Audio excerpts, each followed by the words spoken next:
Hello everyone. तो आज हम लोग पढ़ने वाले हैं सीपीआर के बारे में, कार्डियोपल्मोनरी रिससिटेशन के बारे में। ओके, तो जैसा कि आप यहाँ पे देख सकते हैं सीपीआर का फुल फॉर्म क्या होता है। Cardiopulmonary resuscitation. कार्डियो का मतलब यहाँ पे होगा दिल, पल्मोनरी का मतलब होता है लंग्स, एंड रिससिटेशन का मतलब है टू रीस्टार्ट, यानी कि फिर से उसको फंक्शन में लाना, उसको बोलेंगे कार्डियोपल्मोनरी रिससिटेशन। तो इसमें क्या होगा, it is an emergency procedure used during cardiac or respiratory arrest that involves chest compression. Okay, तो ये कब यूज किया जाता है? It is an emergency procedure. ये एक इमरजेंसी प्रोसीजर है। कब यूज करते हैं? जब कार्डियक अरेस्ट हो या फिर रेस्पिरेटरी अरेस्ट हो, दोनों कंडीशन में हम लोग सीपीआर दे सकते हैं। सीपीआर देने के दौरान क्या क्या इसमें इन्वॉल्व होता है? Chest compression and often combined with artificial ventilation. Chest compression देते हैं और वेंटिलेशन, जब हम वेंटिलेशन उसको देते हैं, हवा देते हैं उसको, ये सब इन्वॉल्व रहता है उसमें। ओके, क्यों देते हैं chest compression? To preserve brain function and maintain circulation. जो हमारा ब्रेन फंक्शन है उसको मेंटेन करने के लिए, एंड जो सर्कुलेशन है उसको मेंटेन करने के लिए हम लोग सीपीआर देते हैं, until spontaneous breathing and heart beat can be restored. और तब तक देंगे जब तक फिर से ब्रीदिंग और हार्ट बीट ना आ जाए, तब तक हम लोग क्या करेंगे? सीपीआर देंगे। ओके, सीपीआर इज बेसिकली क्या होता है? ये जब हमारे ब्रेन में, सीपीआर हम लोग बेसिकली देते किस लिए? ब्रेन को फिर से रिससिटेट करने के लिए, उसको फिर से काम में लाने के लिए हम लोग सीपीआर देते हैं।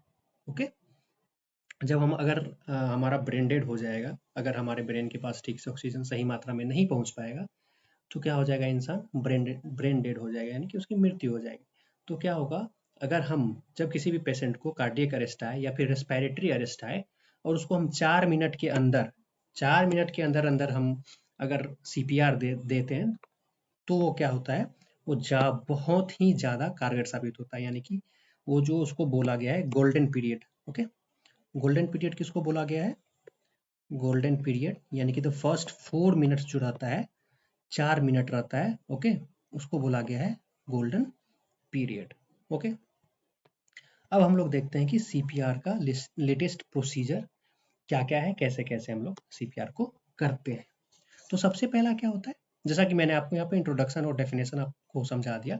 अब हम लोग देखेंगे यहाँ पे steps of CPR in adult. Adult में एक सीपीआर का क्या क्या स्टेप्स होता है। तो सबसे पहला स्टेप क्या होता है? To check safety. सबसे पहले हम किसी भी पेशेंट का सेफ्टी चेक करेंगे। सपोज कि अगर किसी पेशेंट को आग लगा, उस दौरान हार्ट अटैक आ गया, रोड एक्सीडेंट में अगर हार्ट अटैक आ गया, तो सबसे पहला क्या हमारा स्टेप रहेगा उसका, कि हम लोग सबसे पहले उसको हम make sure the area is safe for you and for the victim. यानी कि ये नहीं कि अगर किसी को बीच सड़क पे हार्ट अटैक आ गया तो बीच सड़क पे ही हम लोग उसको सीपीआर देना स्टार्ट कर देंगे। हम लोग सीपीआर उसको सड़क किनारे में लाके तब हम लोग सीपीआर देना स्टार्ट करेंगे। या फिर सपोज कि अगर घर में आग लग गई तो उस घर में ही हमको सीपीआर नहीं देना है, उसको घर से बाहर यानी कि एक सेफ प्लेस में जल्दी से ले जाके देन हम लोग को सीपीआर स्टार्ट करना है। तो सबसे पहला पॉइंट क्या हो जाएगा आपको? To check safety. दूसरा चीज आपका क्या हो जाएगा? चेक रिस्पॉन्स, यानी कि tap the person shoulder and shout are you okay. दूसरा, सबसे पहला सेफ्टी चेक करेंगे और दूसरा क्या करेंगे, पेशेंट के ऊपर उसके कंधों पे दोनों को टैप करेंगे और पूछेंगे कि क्या आप ठीक हैं, क्या आप ठीक हैं।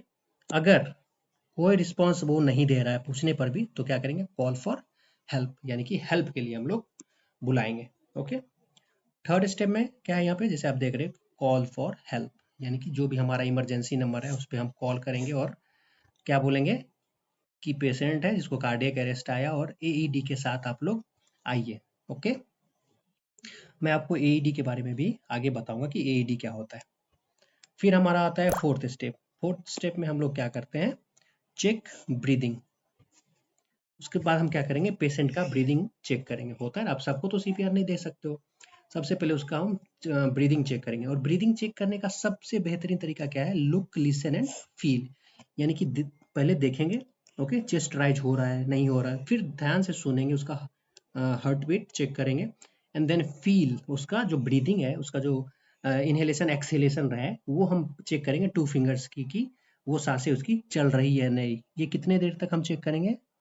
Not more than 10 second. ये हम 10 सेकेंड से ज़्यादा ये चेक नहीं करेंगे। ओके, अगर फिर अगर जब चेक करने पे भी अगर ब्रीदिंग नहीं आ रही है और गैस्पिंग कर रहा है तो क्या करेंगे, स्टार्ट द सीपीआर। ब्रीदिंग के साथ साथ हमको और क्या चेक करना पड़ेगा, पेशेंट का पल्स। ओके, उसका पल्स भी हम लोगों को चेक करना पड़ेगा कि पल्स आ रहा है या नहीं आ रहा है। तो हर एक there are different pulse points in individuals. तो चेक मैं आपको आगे नेक्स्ट स्लाइड में बताऊंगा कि कौन कौन से पल्स साइट होते हैं जहाँ पे हम लोग पल्स चेक कर सकते हैं। ओके, तो पल्स चेक करेंगे। पल्स चेक करने के बाद अगर पल्सेशन हमको फील नहीं हो रहा है तो हम लोग सीपीआर स्टार्ट करेंगे। ओके, फिफ्थ स्टेप में क्या कह रहा है, स्टार्ट चेस्ट कंप्रेशन।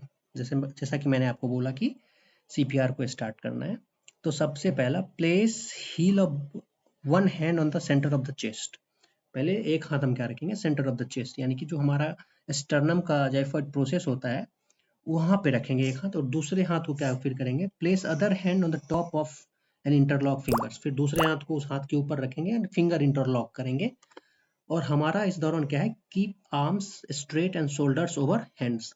जो हमारा हाथ है, आर्म है, वो और शोल्डर एकदम बिल्कुल स्ट्रेट होना चाहिए। Push hard and fast. Push कैसे करेंगे, हार्ड एंड फास्ट पुश करेंगे। ओके, रेट कितना रहना चाहिए पर मिनट, तो रेट रहना चाहिए 100 to 120 कंप्रेशन पर मिनट। ओके, और उसका डेप्थ कितना रहना चाहिए, 5 to 6 सेंटीमीटर, यानी कि 2 to 2.4 इंचेज। एंड लास्ट में क्या है, allow full chest recoil after each compression. Okay, और लास्ट में सिक्स्थ जो स्टेप है इसमें आप क्या कर सकते हो कि गिव रेस्क्यू ब्रीथ, यानी कि हर एक 30 कंप्रेशन, यानी after 30 compression give 2 rescue breath. हर एक 30 कंप्रेशन के बाद आप 2 रेस्क्यू ब्रीथ दे सकते हो। कैसे देना है ब्रीथ, टिल्ट हेड, आप हेड को थोड़ा सा चिन पकड़ के आप हल्का सा लिफ्ट करोगे ऊपर, और नाक को पिंच करोगे, बंद करोगे। Okay, seal your mouth over theirs and give breath. उसके बाद क्या करोगे, आप उसका माउथ को सील करोगे और अपनी माउथ को भी। देन आपको क्या करना है, फॉर 1 सेकेंड तक आपको ब्रीथ देना है। Okay, and look for the chest rise and then give second breath. उसके बाद आपको दूसरा ब्रीथ देना है। 7 पॉइंट में यहाँ पे क्या कहता है, रिपीट, यानी continue cycle of 30 compression and 2 breaths until. और ये हमको कब तक कंटिन्यू करना है, 30:2 रेशियो जो होता है, 30 कंप्रेशन एंड 2 ब्रीथ, तब तक करना है जब तक वो तो पर्सन स्टार्ट ब्रीदिंग, जब तक जो पर्सन जिसको हार्ट अटैक आया है, कार्डियक अरेस्ट हुआ है, वो उसको जब तक सांसें ना आ जाए या फिर जब तक आपको हेल्प ना आ जाए, इमरजेंसी जो जिस नंबर पे आपने कॉल किया उसका हेल्प ना आ जाए, या फिर आप थक चुके हो, आप कंटिन्यू नहीं कर सकते, तब तक आपको अपना पूरा जोर लगाना है। ओके, तो ये हमारा हो गया क्या, सीपीआर का स्टेप्स ऑफ सीपीआर। ओके, इसी में दो तरह का दो चीजें और आती है, जैसा कि आप यहाँ पे देख रहे हो कि बीएलएस आता है एंड एसीएलएस आता है, ठीक ना। बीएलएस का मतलब यहाँ पे क्या होता है, बेसिक लाइफ सपोर्ट, यानी कि बेसिक लाइफ सपोर्ट। ओके, तो इसमें क्या होता है, बेसिक लाइफ सपोर्ट में क्या होता है, इसमें होता है कि जैसा आप यहाँ पे देख रहे हो कि BLS teaches how to respond to life-threatening emergencies. Okay, how to respond to life-threatening emergencies until medical help arrives. यानी कि आपका जो स्किल है, बाय यूज ऑफ स्किल, यानी आपको जो स्किल सिखाया गया है, ओके, चेस्ट कंप्रेशन या सीपीआर का, विदाउट एनी मेडिसिन और विदाउट एनी मेडिकल हेल्प जो आप BLS में देते हो, उसको बोलते हैं बेसिक लाइफ सपोर्ट। ओके, और उसके बाद ACLS में क्या होता है, BLS का, ACLS में भी हम लोग वही प्रोसीजर करते हैं, लेकिन उसमें क्या होता है, ACLS takes over where BLS stop and providing advance hospital level medical care to stabilise critical patient. ACLS में क्या करते हैं, हम अपना स्किल का यूज करते हैं। ओके, इसमें कोई सी भी तरह का हॉस्पिटल का हेल्प या फिर किसी भी मेडिसिन का हेल्प हम लोग नहीं लेते हैं। और ACLS में क्या होता है, इसमें भी हम लोग CPR देते हैं, बट क्या इसमें होता है, एडवांस हॉस्पिटल लेवल और मेडिकल केयर के साथ हम लोग CPR देते हैं, उसको बोलते हैं ACLS। इसमें समझ आया। BLS में बेसिक लाइफ सपोर्ट, यानी कि only by the help of a skill जो हम लोग CPR देते हैं without using any medical help, any medicine, उसको बोलेंगे BLS। ACLS में क्या आएगा, हम लोग CPR देंगे but with the help of medical team, with the help of medication, उसको बोलेंगे ACLS, यानी कि एडवांस कार्डियक लाइफ सपोर्ट। उसके बाद हम लोग देखेंगे pulse check at different age groups, यानी कि पल्स जो मैंने बताया कि पल्स कहाँ कहाँ पे चेक करेंगे, हर एक अलग अलग एज ग्रुप में, ठीक। तो यहाँ पे जैसे checking pulse helps us know if the person that is beating do it quickly within 10 seconds while checking for breathing. Check pulse क्या करता है, help us to know if the person heart is beating और not. Pulse check करने से क्या पता चलता है कि किसी भी इंसान का दिल धड़क रहा है या नहीं धड़क रहा है। और कब तक, हम मात्र 10 सेकेंड ही चेक करेंगे। Okay, general pulse checking rules क्या है, check pulse for not more than 10 second, हमको 10 सेकेंड से ज्यादा का समय बर्बाद नहीं करना है। दूसरा क्या है, if you are not sure और can not find a pulse then start CPR. अगर आप श्योर नहीं है, ओके, तो आप क्या कर सकते हैं सीपीआर को, अगर आपको पल्स चेक करना नहीं आता है तो then directly you can start the CPR. तीसरा पॉइंट क्या है, check pulse and breathing at the same time. आपको उसी समय पल्स भी चेक करना है एंड ब्रीदिंग भी चेक करना है। नेक्स्ट हम लोग क्या देखेंगे, where to check pulse. Different age group में पल्स कहाँ कहाँ हम चेक करेंगे। अगर कोई एडल्ट है 12 ईयर्स एंड ओल्डर, 12 साल या उससे अधिक साल का कोई भी इंसान है जिसको कार्डियक अरेस्ट आया है या फिर रिस्पायरेटरी अरेस्ट आया है, तो उसमें हम लोग क्या चेक करेंगे, उसमें हम लोग करेंगे कैरोटीड आर्टरी को, साइड ऑफ द नेक। जैसा कि आप लोग यहाँ पे इमेज में देख सकते हैं, ये हमारा क्या हो गया, कैरोटीड आर्टरी। कैसे चेक करेंगे, place 2 to 3 fingers on the side of the neck. Okay, दूसरा gently slide fingers into the groove between the windpipe and neck muscle. Gently क्या करेंगे, फिंगर्स को groove between the windpipe और neck muscle के बीच में हम लोग finger रखेंगे यहाँ पे। और do not press too hard, ज्यादा जोर से भी प्रेस नहीं करना है। 10 सेकेंड के लिए हम लोग को क्या करना है, यहाँ पे चेक करना है। और ध्यान रहे कि दोनों साइड हम लोग एक साथ नहीं दबा सकते, जिससे क्या हो सकता है, पेशेंट की मौत भी हो सकती है। किसी एक साइड, इधर तो या तो लेफ्ट साइड हम चेक करेंगे एक बार में, या फिर राइट साइड में चेक करेंगे। सेकेंड क्या है, अगर कोई बच्चा है 1 साल का, 1 साल से 11 साल तक का अगर कोई है, तो उसमें भी हम लोग क्या करेंगे, कैरोटीड आर्टरी ही चेक करेंगे, जैसा कि आप लोग इस इमेज में देख सकते हैं यहाँ पे। ओके, इन्फेंट में तीसरा क्या है हमारा, इन्फेंट यानी कि 1 साल तक के बच्चों में क्या करेंगे हम लोग, 1 साल के बच्चों में हम लोग क्या करते हैं, कैरोटीड आर्टरी चेक नहीं करते, उसमें हम लोग ब्रैकियल आर्टरी चेक करते हैं, यानी कि inner side of the upper arm जो रहता है हमारा, यानी कि जो ब्रेकियल आर्टरी हमारे, सॉरी इस फिगर में अभी नहीं है, मैंने नहीं डाला। ब्रेकियल आर्टरी कहाँ पे रहता है हमारा, inner side of the upper arm में, जो एमसीबी मीडियल क्वाइटल वेन जहाँ पे हम लोग चेक करते हैं, स्टेथोस्कोप लगा के जब हम लोग किसी का बीपी चेक करते हैं, ओके, वहां पे हम लोग क्या करेंगे, ब्रेकियल आर्टरी वहां पे हम लोग फील करेंगे।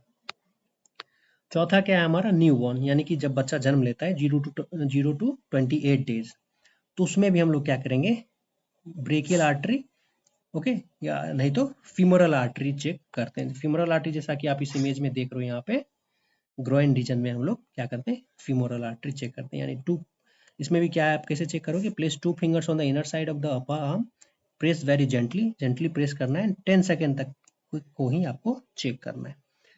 कुछ कुछ इंपॉर्टेंट चीजें हैं यहाँ पे, जैसा कि आप देख रहे हो, check pulse plus breathing together, यानी हमको पल्स और ब्रीदिंग एक साथ ही चेक करना है।